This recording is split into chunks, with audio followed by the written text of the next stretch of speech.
The real practice of kindness comes when things are more difficult. When we look at people and we see people doing things in the way that we would never do them.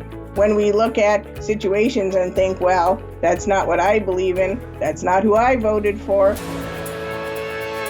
Today, I'm excited to welcome my good friend Karyn Ross back to the show.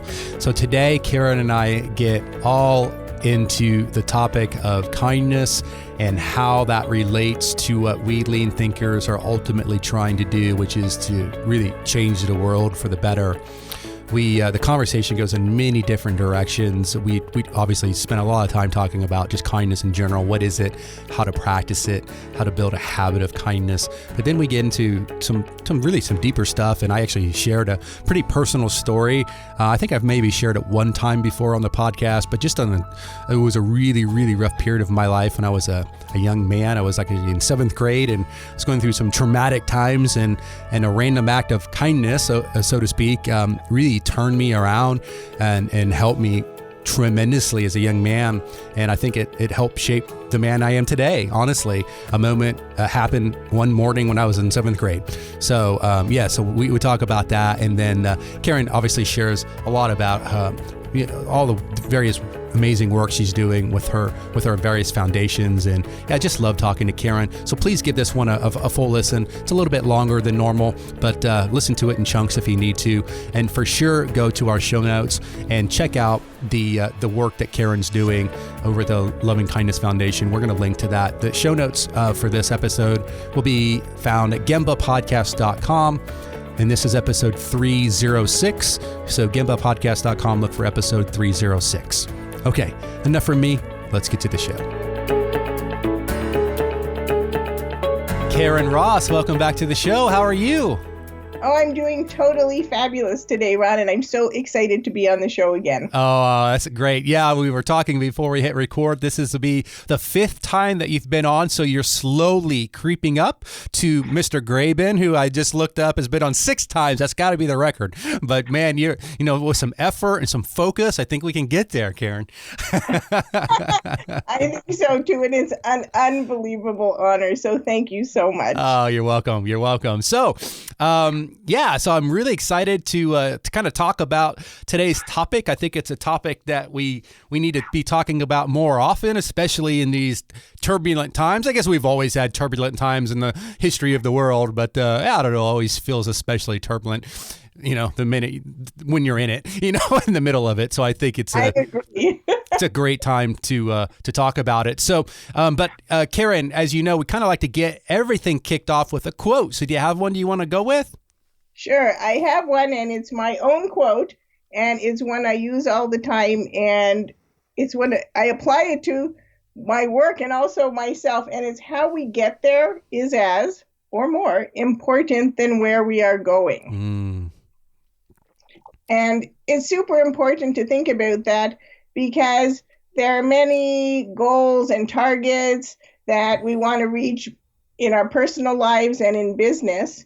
And there's a lot of different ways that we can do them. I'm sure that we've all heard of or been in organizations in which reaching the goal comes with a stick. Yep.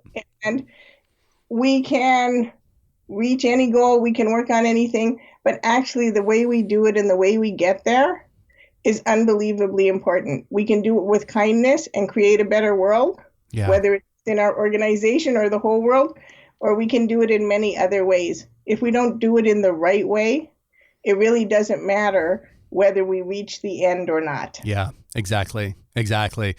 Beautiful. All right. Well, Karyn, you're a lean coach. You're a consultant. You run foundations. You do lots of stuff. But in particular, I would think it's safe to say that lean is probably at the backbone of a lot of what you do. And so this whole kindness thing is kind of it's an interesting topic for lean people to be talking about. So what's kindness got to do with it?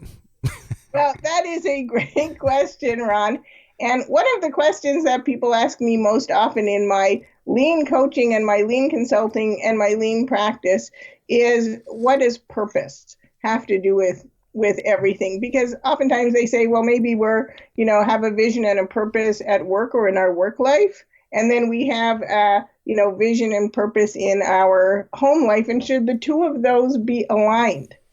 And when I started thinking about that, I really thought, honestly, if you go to work and your vision and purpose isn't aligned with your own personal purpose, you're probably going to be unhappy. And so that really led me to think a lot about what my purpose is, both for Karyn Ross Consulting and my lean work, and in my own personal purpose. And I really came down to there's two of them: help people improve the world and create a world of love before money. In lean, we focus on the process, on the steps it takes us to get there, the means. Think about it, how we get there, right? Mm-hmm. We always need to know where we're going. We should have the end in mind, but that's not where we focus. We go see, process. We look at the different steps. Are they value added or not? And really, even the idea of going to see and respect for people and listening to people with open eyes, open ears, open mind, and an open heart, I really thought about it, and I thought all of those things together, they really have to do with kindness. And where do people as adults spend the majority of their time? Work. Absolutely. So if we actually work in an unkind environment, what happens? Well, we don't have a very good time for the majority of our day at work. And that makes us unhappy and disengaged, and a lot of, different mental health effects and psychological problems. And then we go home and we bring our unhappiness and unkindness home. Yeah. And treat our family perhaps not as kindly as we want because we're stressed and unhappy. We don't give the proper role modeling to children about what kindness is like. So I really came to understand that we can't and shouldn't separate those parts of our lives. Yeah, no, exactly. All right. Well, I'm going to throw you a little bit of a curveball now, Karyn, because there's something I've been thinking a lot about lately, and especially as it relates to kindness and just in lean, really, in as well. I mean, because you're right, kindness and lean, respect for people. There's definite harmony between all of it. Well, but today it feels like that we have so much. I don't know what the word is. Angst. I don't know what else to call it. Whether it's politics or it's politics is a big one, obviously. But it's not just that. It could be anything, but there's so much going on today where, you could say I think the country, speaking of America where we live, but I mean, I know there's a global audience, but particular in America, maybe we've always been divided in one way or another, but it can be really hard to, I don't know how else to say it, be kind to people that you strongly disagree with, or that you're annoyed by, or you just flat out don't like. Like, so what do we do? Like, how does kindness work in that very difficult environment? Actually, that is a wonderful, wonderful question, and I think that one we have to really think about. I was in Serbia speaking at a wonderful conference last October, and I met some actually taxi drivers who drove me to the airport, and we had a great discussion about this, because our discussion was that it's easy to be kind when times are easy, when everything is good. Then you don't have to think as much about kindness. The real practice of kindness comes when things are more difficult, when we look at people and we see people doing things in the way that we would never do them. When we look at situations and think, well, that's not what I believe in, that's not who I voted for, those people are really wrong. I think when we think about kindness as a practice, and a practice that actually stops us from putting ourselves first, but thinking about others, actually then when we're kind to someone, the simplest thing, we can say to them, I appreciate that you have thought out your position. You don't have to agree with it. When we think to ourselves, I don't have to agree with someone's political position to spend time and enjoy their time as a person. Yeah. When we simply do an act of kindness, like pick up something somebody's dropped, we actually have no idea what political Yeah. feeling that they have. Yeah. And the more we focus on others and those small acts of kindness, kindness begets kindness. Mm-hmm. That's the thing that's going to heal us Mm-hmm. from our own practice and from modeling that in people, for people in the world. My son was, when he was growing up, was often bullied. And he never responded in unkindness because what he said is, Mom, the people who are treating me unkindly obviously didn't learn kindness at home. Mm-hmm. If I don't treat them kindly, how will they ever learn that? Wow. So I think in a period where all of us need to take a step back and say, whether I act or react, those are my choices. And I make a choice to act and react with kindness because that's what's going to heal us. Yeah, well, I think you said it very well. Just because you're being kind to someone doesn't mean you agree with them or that you're encouraging them to carry on with behavior that you don't even agree with, perhaps. But just because you don't agree with that person doesn't mean that you got to be a jerk, right? So. Right, because then you're only going to compound the problem. Yeah. They're just going to drive them deeper into the behavior that you don't agree with, right? So, Absolutely. Yeah, beautiful. So, I want to come back into kindness because I have some other questions, but maybe we'll talk a little bit about, I've always been fascinated with you in particular because, I feel like, I family in Gemba Academy and it's kind of my thing, but you're traveling so much and you're coaching and you're speaking, you write, you sew, right? People maybe I didn't know you sew. I know you sew. I've seen it on LinkedIn and whatnot. You lead a women in lean group, run a foundation. So like, how do you have time for everything? Now, also you have a husband and you have two dogs, one named Cosmos and the other named Karma. I know that, right? So like, how do you do it? And I actually have two children as well. Don't forget the children, right? Yeah. Yes, we talked about Karma. Yeah, they're listening, right? Oh, great, Mom. Yeah, tell them about Karma. That's it. Well, I'm going to say this is where really the combination of my lean background and my very deep understanding of purpose go very well together because I am very deliberate and intentional about how I use my time. Mm-hmm. Everybody in the world, sometimes people say I'm too busy and I don't have time for that. I don't have time to be kind. But guess what? Each of us has exactly the same amount of time, 24 hours a day. Mm-hmm.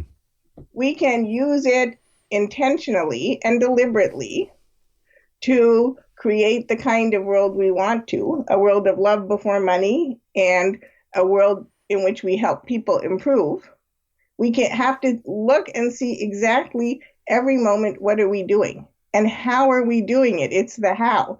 So if someone calls me up and says, I have a problem and I just need to chat, I look at this time in my schedule and say, okay, I have 3 minutes now or 10 minutes now. Can you talk for those 10 minutes? A lot of times we actually just let things happen to us. We're not specific about what we're going to do in 5 minutes, specific about what we're going to do in 1 minute. I am. And the reason I am is that I know nobody knows how much time they have. So I am going to spend my time working on those things that are going to get me closer to my purpose and that are going to create a kinder world for all of us. Mm. Yeah, being intentional with your time. Now, do you practice any form of like leader standard work or something like that to kind of manage your day or your week or your month? I absolutely do. And I have goals that I am going to work on for the year. And then I look at the different quarters, the different months. Mm-hmm. Every Sunday, I actually plan out my whole entire week ahead on my calendar. I schedule my calendar in 15-minute increments. Mm-hmm. And you can't see it right now, but I actually have just taped to my wall beside my computer here I just have a sign that says the 3 things written down, because when we write it down and see it, we're more likely to do it. The 3 things that I am working on for first quarter. And I'm on the plane. Do you know what I do? Bring the Post-it. I write on my phone. So a lot of the blog posts, every morning between 7 and 7:30 a.m., I put a post on LinkedIn. That's my reflection of what happened the day before. So it's my standard work, so that I make sure that I have the check part. If I have something to write between 7 and 7:30, I have to ask myself, what was amiss yesterday in my practice? And I've practiced this for a long time, because I know that that level of focus, first of all, gets better with practice. And the more I focus and the more I'm conscious of what I'm doing and I follow those things, actually, the more time I create for myself to do other things. Are you? Do you know Amy Edmondson? Or do you know of her? She's wrote that book, Fearless Organization. I don't. Yeah, so I think it's a Harvard, professor or something like that. But I'm reading a book right now called The Fearless Organization, and it's all about psychological safety, and it's really interesting. A lot of things that we lean thinkers are very passionate about. But she argues that being safe, feeling safe within the workplace is paramount, to the success of a business, and really just humanity in general. So I'd be curious to get your thoughts on perhaps the relationship between kindness and psychological safety, if there is one. Well, I think it's really interesting because, when you think about it from the lean point of view as well, safety, quality, cost, right, delivery, and morale, we think about in manufacturing. And people always ask me, well, what does safety have to do if I'm working in an office environment? But I think we can look at it from that point, not just of, okay, we shouldn't have too many clicks because we'll get carpal tunnel. Yeah. But how do we feel in our ability to have psychological safety at work? If we're afraid to show someone a problem that's happening in our work because we're afraid we're going to be treated unkindly. If we're afraid, actually, to come to work and be the person we really are, because we're afraid of what others are going to think, maybe of our political views. Yeah. That's not a healthy environment. Yeah. And so I think what we ought to do is remember that the kinder we are to everybody, the more psychologically safe they're going to feel everywhere. And I'm going to tie this right back to the beginning of our conversation.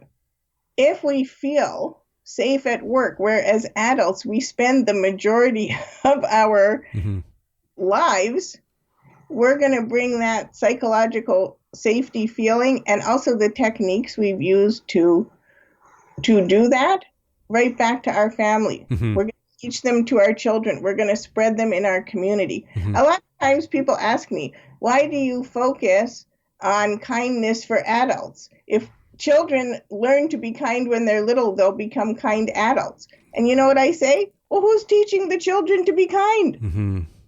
Yeah.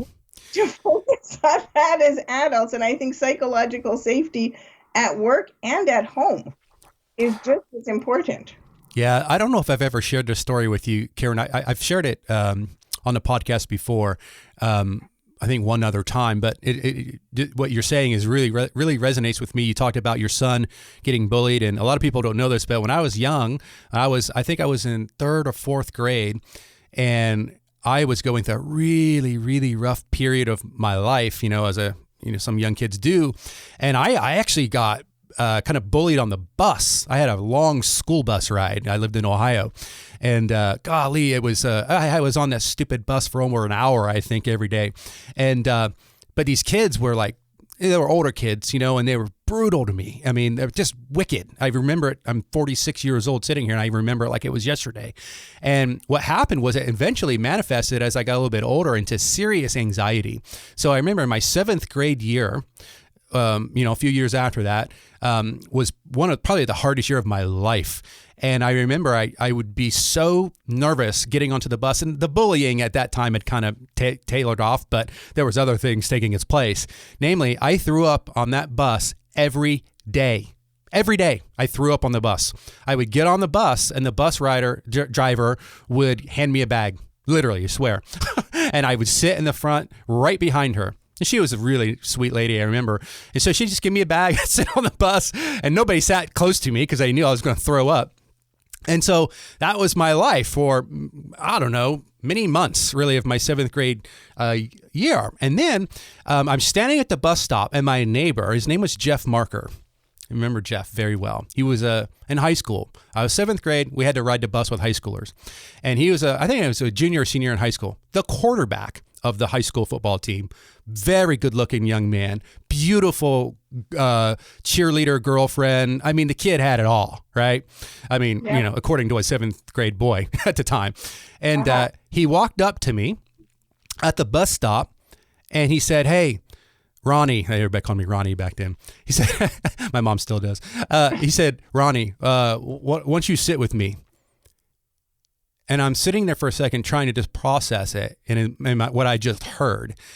And so you have to remember now, I sat in the front behind the bus driver, and Jeff sat in the very back of the bus in the back right corner by himself. Because, he's the alpha kid on the bus, right? Yeah. And so I'm like, are you kidding me? But I was frozen with whatever. I was like, all I could say was, "Oh, okay," or whatever. And so I got on the bus. I went to the back. I sat down with him. The bus driver slipped me my bag. And so I kind of hid the bag, but I sat there. And, he was a big football player. I was a 7th grade football player, and so he was talking to me about football and talking to me about this and that. And next thing I know, I look up and we were pulling up to the school. And I was like, oh my goodness, I didn't throw up.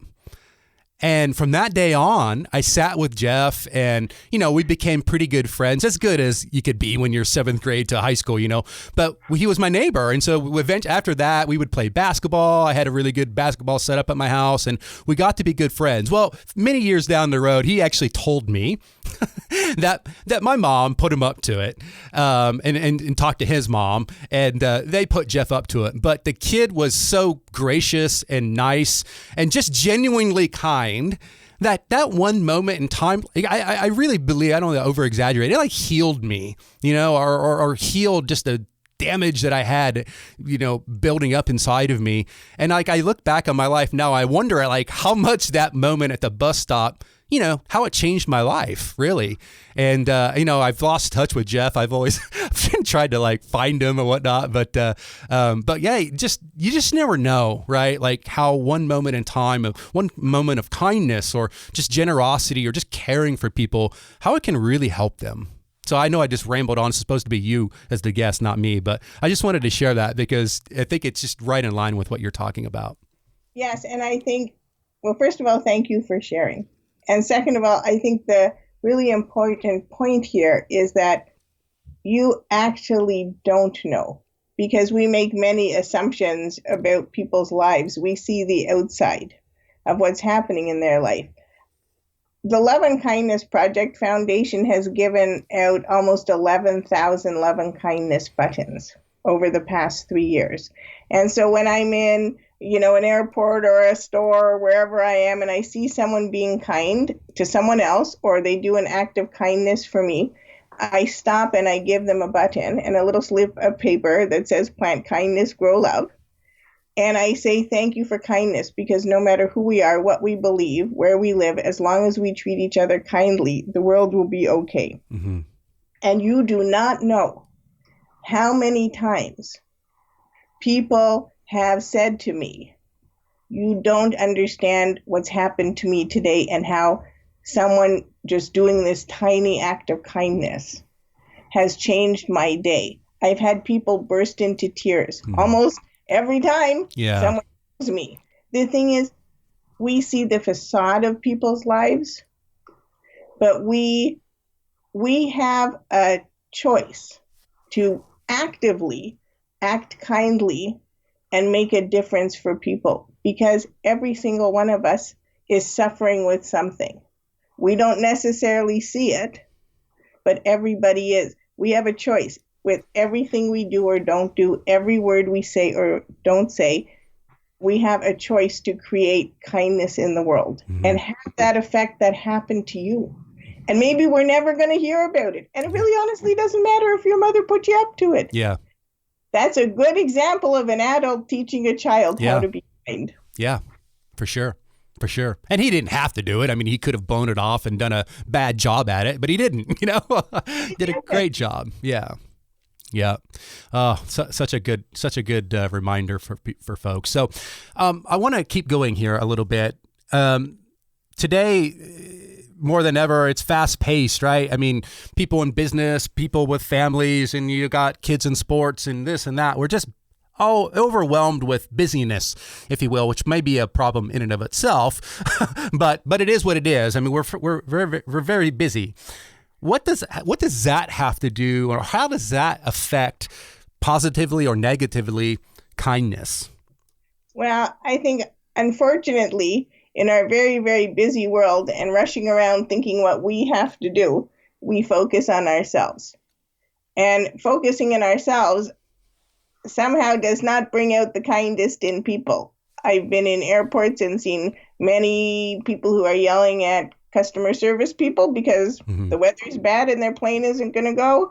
I've seen all kinds of road rage, all different kinds of things. The problem is that actually the feeling of busyness and having to do things exactly at this moment often are self-imposed.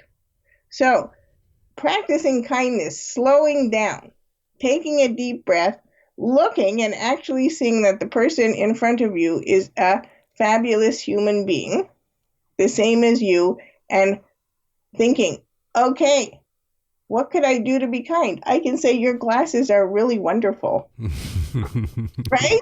There is always something we can do. Or we can say, hey, you look like you're in a hurry. You have 1 item or 3 items or 5 items or a cart full. Go ahead of me in line at the supermarket. We always have a choice, and it's our choice also to slow down. Sometimes I'm thinking to myself, oh my goodness, I'm rushing to the gate to get my plane. But I see someone do an act of kindness, and I say to myself, Karyn, you have a choice. You can slow down, and you can stop and give that person the button because that's the right thing to do, or you can rush on. Again, it goes back to asking ourselves, what's our purpose? Are we deliberately and intentionally doing the things that help us get towards that? It only takes a second, and everybody has a second. I call it creating time. We don't need to find time. Time didn't get lost. Time is not in charge of us. We're in charge of time. We just need to stop and take it back and use it kindly. So, I know we've talked in the past about habits and habit generation, and I'm a big fan of, James Clear and Atomic Habits, and I've actually just started reading, actually listening. I got a lot of books going in parallel. I always do. I read at night before bed. I listen in the car. Anyhow, but I'm reading Tiny Habits by B.J. Fogg from Stanford. I think he's the original habit guy. I think James Clear maybe ripped him off a little bit, and wrote Atomic Habits when Tiny Habits may have been in process. But anyhow, Tiny Habits is really interesting. And this BJ Fogg, he's got this, I think he calls it his Fogg behavior model. And the formula of the model is B equals MAP, and B is behavior equals the product of your motivation, your ability, and then prompts or cues, if you will, or moments of time. And what he argues is your behavior is dictated, and really our habits are dictated by our motivation, by our ability, and the prompts that we experience throughout our lives. And so I'd be curious to get your thoughts on, habits and habit formation, and even with a formula like that, with as it relates to kindness. Is there a way to develop that habit of being kind? Absolutely. And actually, I've been doing a lot of thinking about habits myself over the last little while. And I've been thinking that habits are actually double-edged swords. And we've kind of swung to the idea of thinking, it's really good, we should be creating all of these habits. But then on the other hand, I think that sometimes we forget that habits that we create, we're not really necessarily conscious of them anymore. So they actually may cause us to act habitually in ways that we don't want to act. For sure. So, and then we're not conscious of them. It's like a barrier or a wall in our head. We don't even see it anymore because that's just our habit and we do it. Yeah. So I think like anything else, to become more kind, we need to have deliberate, intentional, daily practice. And we need to have a commitment to why we're going to do this, personal and because the world needs us to be more kind. The truth is, there's a billion different problems here in the world, and the only people here to solve them are us. Mm-hmm. And so I've written a new book, actually, and it's called Think Kindly, Speak Kindly, Act Kindly, 366 easy and free ideas that you can use to create a kinder world starting today. Mm-hmm. And all you need to do is choose one kindness starter idea and say, this is what I'm going to do today. Give me an example. Can you give one? Oh, absolutely. I know you got 366, but give us one. Sure. So one would be vacuum the house, even if it's not your turn. My kids would need to read this book. Yeah. Compliment say, I'm going to compliment everybody as I pass by. I'm going to find a nice thing to say about everyone as I pass by. Or we also have to remember that these apply to us. So I'm going to look in the mirror this morning and I'm going to say, I'm a fabulous, talented, capable person to myself. And every day, focus on doing that one kindness. You know what? Like anything else that we don't do habitually, it's going to feel strange and uncomfortable. Mm-hmm. And you're going to wonder when I say to someone, hey, your glasses look really fabulous. Great choice. They're going to think you're crazy. Mm-hmm. You know what's going to happen? They're going to be super happy and their face is going to light up. Yeah. And they're going to say, thank you so much. And now here's your reward, the end of the habit cycle. And just like all other kind of creative things, one thing leads to another. Mm-hmm. So one day you'll do this, then it will occur to you, oh, well, I could do this other thing. And every single act of kindness counts. Yeah. It's not, you have to do something gigantic. It's not like, and this is why they're all free. You don't need to spend any money because lots of times we think that kindness has to do with how much money we're donating. It doesn't have to be that way. Mm-hmm. Look out from yourself. Look at the other people passing you in the world and do something really, really, really simple. Yeah. You could even start the easiest way when you're walking down the hall at work and you see colleagues, many of whom you don't know, especially if you work in a big organization, just say hi. Yeah. Maybe someone is in a situation where no one else has spoken to them that day. Mm-hmm. Your hi makes their day. Yeah. Why practice.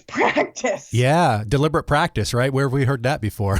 Right? We heard that before. Why 366? Guess what? It's a leap year this year. Oh, God. That's right.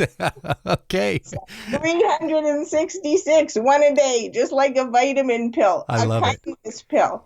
And actually, the last page of the book asks that while you are doing this kindness is because I've thought of 366, and there's a million more. Mm-hmm. That if, while you're doing the book, you think of other kindnesses, to please send them to the foundation because we're going to use those to write next year's edition of the book. I love it. I love it. Crowdsource kindness, right? Yes, yes, yes. So I guess, is it the best place for folks to learn more about the book, your loveandkindnessproject.org website, or somewhere else? Yep, that is the best place, www.loveandkindnessproject.org. You'll find buttons, bracelets, yard signs. We have free for download 5 easy steps to a kinder workplace that you can just download and start immediately.